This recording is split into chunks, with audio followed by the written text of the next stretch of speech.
Hello students. तो इस video में आज हम पढ़ने वाले हैं directive principles of state policy.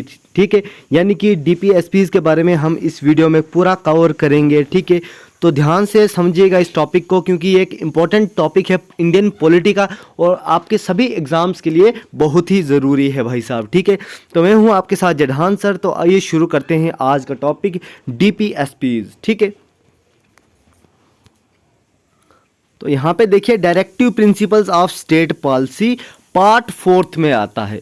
किस में आता है? पार्ट 4 में आता है। आर्टिकल 36 से 51 जो है, 36 से लेके 51 के बीच में जो आर्टिकल्स आते हैं वो किस में आते हैं? वो पार्ट 4 में आते हैं और ये है directive principles of state policy. ठीक है, अब सबसे पहले दिमाग में आपके ये क्वेश्चन आना चाहिए कि डीपीएसपीज है क्या। ठीक है, क्या है directive principles of state policies? तो आइए उसी के बारे में हम यहाँ पे जानेंगे। यहाँ पे देखिए डीपीएसपीज जो है वो प्रिंसिपल्स हैं या फिर गाइडलाइंस हैं। ठीक है, for law making to Indian states. जो भी भारतीय राज्यों में, इंडियन स्टेट्स में जो भी जो लॉ कानून जो बनता है वो किसके मदद से बनता है? डीपीएसपीज के मदद से। ठीक है, इसमें प्रिंसिपल्स इनको कहा जा सकता है या फिर गाइडलाइंस देता है किसको? जो कानून बनता है इंडियन स्टेट्स में। नेक्स्ट पॉइंट पे ध्यान दीजिए। नेक्स्ट पॉइंट पे यहाँ पे इन्होंने बोला है these principle aim to establish. ये प्रिंसिपल जो देता है डीपीएसपीज, ये इसका एम क्या है, इसका ऑब्जेक्टिव क्या है? तो इसका ऑब्जेक्टिव ये है, ये एस्टेब्लिश करता है सोशल और इकोनॉमिक डेमोक्रेसी। ठीक है, थ्रू अ वेलफेयर स्टेट। जो एक वेलफेयर स्टेट के थ्रू ये क्या करता है? सोशल और इकोनॉमिक डेमोक्रेसी के लिए प्रिंसिपल को एस्टैब्लिश करता है।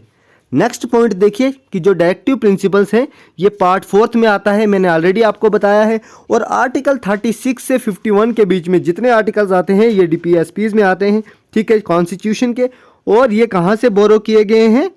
इरिस कॉन्स्टिट्यूशन से।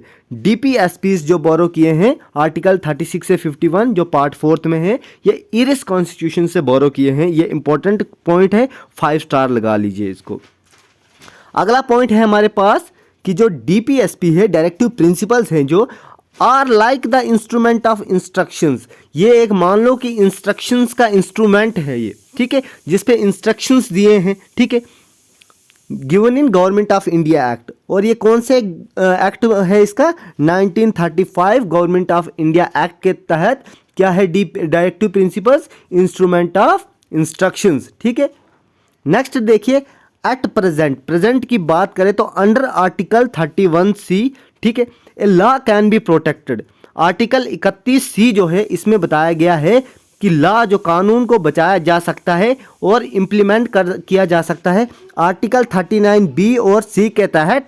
और नॉट ऑल डायरेक्टिव प्रिंसिपल्स, लेकिन सारे डायरेक्टिव प्रिंसिपल्स के लिए ये लागू नहीं होता है। ठीक है, एट प्रेजेंट क्या है? जो आर्टिकल 31 का सेक्शन C है और लॉ जो क्या किया जाता है? प्रोटेक्ट किया जाता है। और अगर इम्प्लीमेंट हुआ 39BC के तहत, लेकिन सारे डायरेक्टिव प्रिंसिपल्स के लिए ये इम्प्लीमेंट नहीं होता है। तो अगला यहाँ पे पॉइंट हमारे पास है कि जो डीपीएसपीज हैं वो नॉन जस्टिफिएबल हैं। ठीक है, नॉन जस्टिसेबल हैं। ठीक है, नेचर में इनका नेचर कैसा है? Non justiciable. ठीक है, और ये क्या करते हैं? Incorporated in the constitution as directive to the union of draft future policies to ensure social economic democracy. तो ये क्या करते हैं यूनियन में? जैसे हमारा जो देश है वो है यूनियन ऑफ स्टेट्स है वो। ठीक है, India is A union of states. तो इसमें जो कॉन्स्टिट्यूशन है इसमें इंश्योर की गई हैं ये पॉलिसीज किसके लिए? सोशल इकोनॉमिक डेमोक्रेसी के लिए। ठीक है, तो बड़े इजी पॉइंट हमने 4 पढ़े। नेक्स्ट देखिए अब डेफिनेशन ऑफ स्टेट। अब पढ़ेंगे आर्टिकल्स। आर्टिकल जो इसके अंदर आते हैं 36 से लेके 51 के बीच में, तो वो हम पूरे आर्टिकल्स पढ़ेंगे कि क्या बोलता है आर्टिकल 37, 38, 39, फिर जो भी इसमें आर्टिकल्स है। ठीक है, 51 तक। ठीक है, तो सबसे पहले देखिए जो आर्टिकल 36 है वो बोलता है डेफिनेशन ऑफ स्टेट, कि स्टेट की डेफिनेशन क्या है। ठीक है, एक स्टेट है, ठीक है, उसकी वो डेफिनेशन हो गई, आर्टिकल 36 बोलता है। 37 बोलता है application of principles contained in this part. जो पार्ट 4 में जो एप्लीकेशंस हैं, प्रिंसिपल्स हैं, गाइडलाइंस हैं, वो बोलता है आर्टिकल 37। आर्टिकल 38 क्या बोलता है? आर्टिकल 38 बोलता है भाई साहब to secure a social order from the promotion of welfare of people. क्या सिक्योर करता है? Social order. किसका सोशल ऑर्डर? प्रमोशन का। किसके लिए? वेलफेयर ऑफ पीपल, लोगों के वेलफेयर के लिए। ठीक है। आर्टिकल 39 देखिए, certain principle of the policy to be followed by state. State को क्या है? कुछ प्रिंसिपल पॉलिसीज जो हैं फॉलो करनी पड़ती है स्टेट में, यह आपका आर्टिकल 39 बताता है। और आर्टिकल 39A क्या बोलता है कि इक्वल जस्टिस, इक्वल जस्टिस की बात करता है आर्टिकल 39A कि सबको बराबरी के अधिकार मिलने चाहिए और free legal aid, free legal aid भी मिलना चाहिए। ठीक है। जैसे कोई पर्सन है जो मतलब अपना केस नहीं लड़ सकता है, उसके पास उतने पैसे नहीं हैं, तो आर्टिकल 39A के तहत उसको फ्री लीगल एड दिया जा सकता है, ऐसा कॉन्स्टिट्यूशन में लिखा है। ठीक है। आर्टिकल 40 देखिए, ऑर्गेनाइजेशन ऑफ विलेज पंचायत। जो विलेज में पंचायतें होती हैं ना, तो वो आर्टिकल 40 के तहत होती हैं। ठीक है, जिसमें ऑर्गेनाइजेशन होती है किसकी? विलेज पंचायत की। और आर्टिकल 40 क्या बोलता है? 41 क्या बोलता है? Right to work. किसका? काम का अधिकार देता है, एजुकेशन का अधिकार देता है। पब्लिक असिस्टेंट, पब्लिक असिस्टेंस का मतलब क्या होता है कि गवर्नमेंट के जो जैसे ऑफिसेज होते हैं ना, वहाँ से लोगों को मदद मिलती है कुछ केसेस में। हालांकि बहुत सारे केसेस में मिलती है, लेकिन कुछ ऐसे भी केस हो सकते हैं जहाँ पे मदद नहीं मिल सकती, लेकिन मोर एवर क्या होता है कि पब्लिक असिस्टेंस यहाँ पे मिलता है कुछ केसेस में। ठीक है। आर्टिकल 42 देखिए, provision for just human conditions. ठीक है, किसके लिए प्रोविजन है? ह्यूमन कंडीशन के लिए, वर्क के लिए, मैटरनिटी रिलीफ के लिए। आर्टिकल 42 के तहत किसके लिए प्रोविजन है? ह्यूमन कंडीशंस के लिए। ठीक है, इंसानी कंडीशंस के लिए और काम के लिए और मैटरनिटी रिलीफ के लिए। ठीक है। आर्टिकल 43 बोलता है living veg etcetera for workers. जो दिहाड़ी मिलती है ना, काम जो दिहाड़ी लगाते हैं वर्कर्स होते हैं, उनके लिविंग वेजेस क्या होने चाहिए? बढ़ाने चाहिए, घटाने चाहिए? मतलब बढ़ाते ही हैं, घटाने का तो नहीं होता है, लेकिन जो उनके वेजेस है, कितने मिनिमम कितने वेजेस उनको मिलने चाहिए, कितनी दिहाड़ी मिलनी चाहिए, तो आर्टिकल 43 हमें यहाँ पे बताता है। और 43A क्या बताता है हमें कि पार्टिसिपेशन वर्कर्स का होना चाहिए। कहाँ पे होना चाहिए? तो ये मैनेजमेंट, इंडस्ट्रीज के मैनेजमेंट में किसका पार्टिसिपेशन होना चाहिए? वर्कर्स का पार्टिसिपेशन होना चाहिए। और ये कौन सा आर्टिकल बताता है आपको? ये आर्टिकल 43A बताता है आपको। लेकिन 44 आर्टिकल क्या बताता है? 44 आर्टिकल बताता है uniform civil code for citizens. ये याद रखना, क्योंकि आजकल बड़ी बात हो रही है यूनिफॉर्म सिविल कोड की। तो सिटीजन्स के लिए जो यूनिफॉर्म सिविल कोड है, ये आर्टिकल 44 बताता है DPSPs का। ये आपके एग्जाम में पूछा जा सकता है, 5 स्टार लगा लो इसे।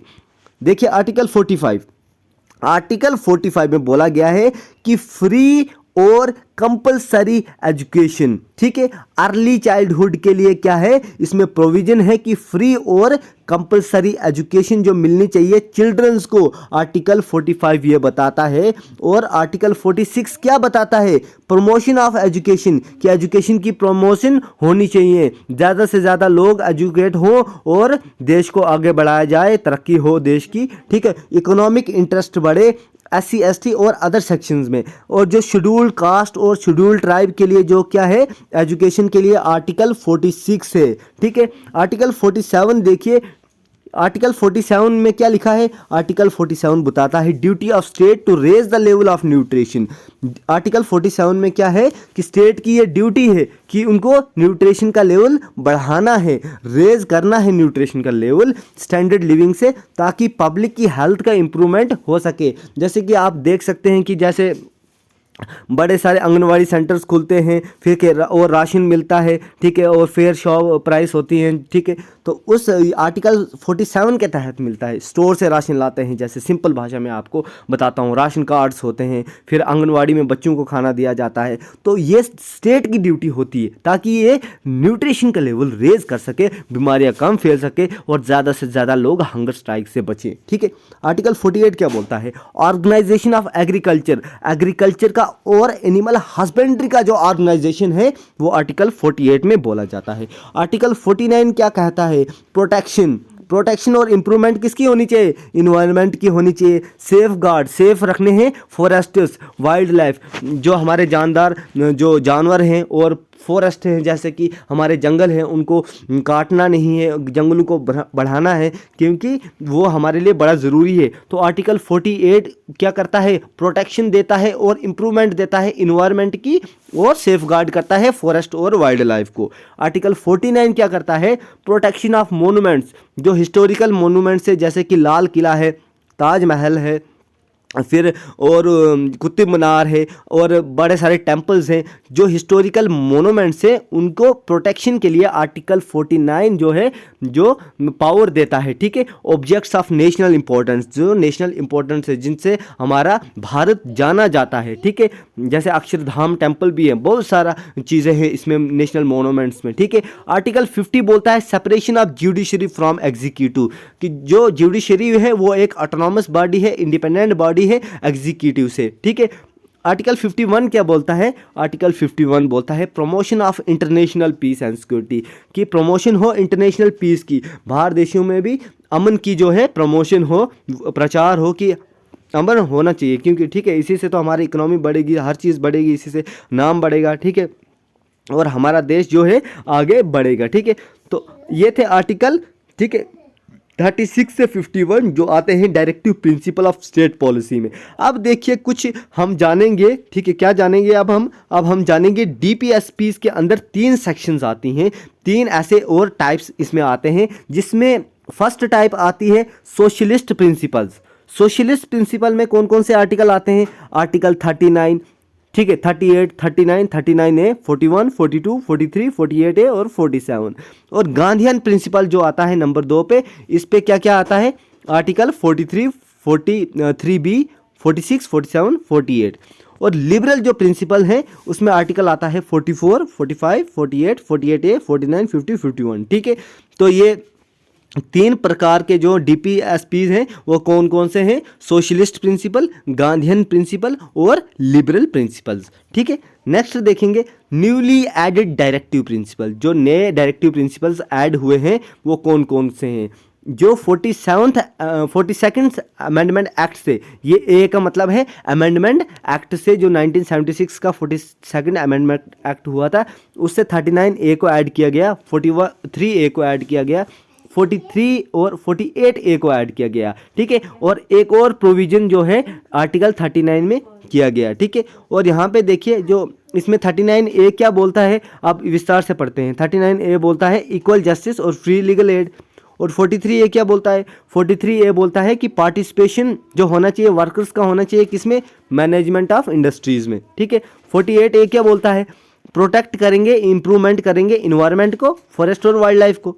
ठीक है, और 39F क्या बोलता है, ये अपॉर्चुनिटी देता है हेल्थी डेवलपमेंट, किसके लिए, चिल्ड्रन के लिए। ठीक है, और जो आर्टिकल जो 44th अमेंडमेंट एक्ट जो हुआ था, ठीक है, उसमें ऐड किया जाता है 38 का सेक्शन 2, जिसमें बोला है state to minimise inequalities in income status and facilities and opportunities. इसमें क्या करेगी स्टेट, इनइक्वालिटीज़ को मिनिमाइज करेगी कम से कम। ठीक है, और ज़्यादा से ज़्यादा बराबरी का हक मिलेगा। ठीक है, फैसिलिटीज़ में और अपॉर्चुनिटीज़ में सभी को बराबर की अपॉर्चुनिटीज़ मिलेंगी।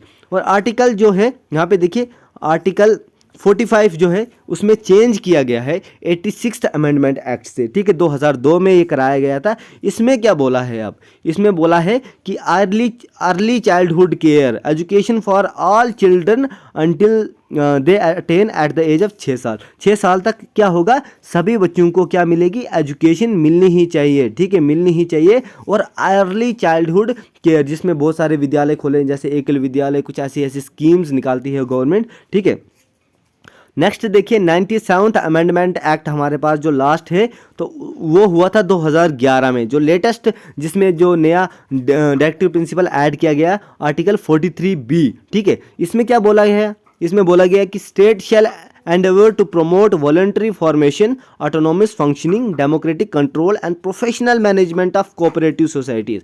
अब यहाँ पे बोला गया है 43B के तहत कि स्टेट को क्या करना चाहिए, वॉलंटरी प्रमोट करना चाहिए, फॉर्मेशन, ऑटोनॉमिक्स फंक्शनिंग करनी चाहिए, डेमोक्रेटिक कंट्रोल होना चाहिए और प्रोफेशनल मैनेजमेंट होनी चाहिए कोऑपरेटिव सोसाइटीज़ के लिए। ठीक है, तो ये थे जो नए क्या हुए थे, ये जो नए डायरेक्टिव प्रिंसिपल ऐड हुए थे। ठीक है। अब हमारा लास्ट जो इसका डायरेक्टिव प्रिंसिपल का जो टॉपिक है वो क्या है, डिफरेंस बिटवीन, डिफरेंस देखना है हमने कि मेजर क्या डिफरेंस है, ठीक है, किस किस के बीच में, फंडामेंटल राइट्स के बीच में और directive principles of state policies के बीच में मेजर डिफरेंस क्या है, क्या फ़र्क है मेजर इसमें, ठीक है। क्योंकि फंडामेंटल राइट्स हक वो भी हैं हमें, लेकिन जो DPSPs है इनके बारे में मैंने आपको बता दिया आर्टिकल 36 से 51 के बीच में, ठीक है। लॉ मेकिंग है ये, ठीक है, जो प्रिंसिपल्स है या फिर गाइडलाइंस हैं, ठीक है। अब देखिए फंडामेंटल राइट्स जो हैं they constitute limitation upon action, state action.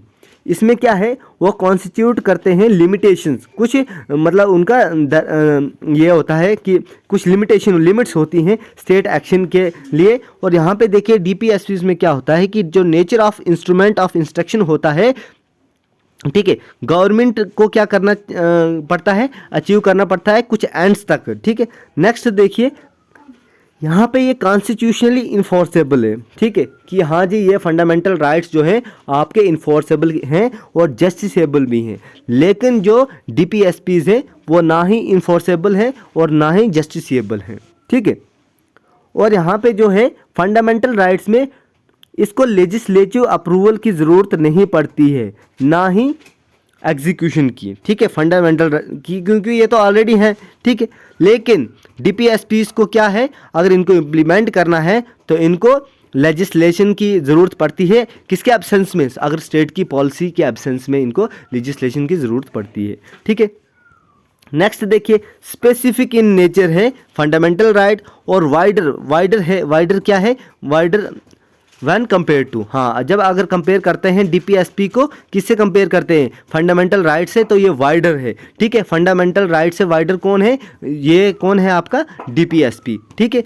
तो फिलहाल के लिए इतना ही। अगर आपको समझ आया है, क्या समझ नहीं आया, ज़रूर मुझे आप पर्सनली मैसेज कर सकते हैं। और आप हमें जो है करंट अफेयर्स हमारे डेली पोस्ट करते हैं हम इंस्टाग्राम पे, वहाँ पे भी आप पढ़ सकते हो, ठीक है। और यूट्यूब पे आप हमें फॉलो जैसे सब्सक्राइब कर सकते हो, ठीक है। हमारा पेज है फेसबुक पे भी, और टेलीग्राम का चैनल ज़रूर ज्वाइन करें, वहाँ पर भी आपको नोट्स वगैरह प्रोवाइड किए जाते हैं, लेटेस्ट अपडेट मिलती है। तो फिलहाल के लिए वीडियो में इतना ही। आपकी और भी क्लासेस जल्दी आ जाएंगी, जैसे कि कुछ हमारी वीडियोज़ रिसेंटली डिलीट की गई हैं, कहीं से पता नहीं क्या हो गया, लेकिन मैं रिकवरी की सोच रहा हूँ। मैंने मेल भी किया है यूट्यूब टीम को, तो होता है तो ठीक है, अदरवाइज़ हम फिर से उनको री रिकॉर्ड बहुत ही जल्द करेंगे।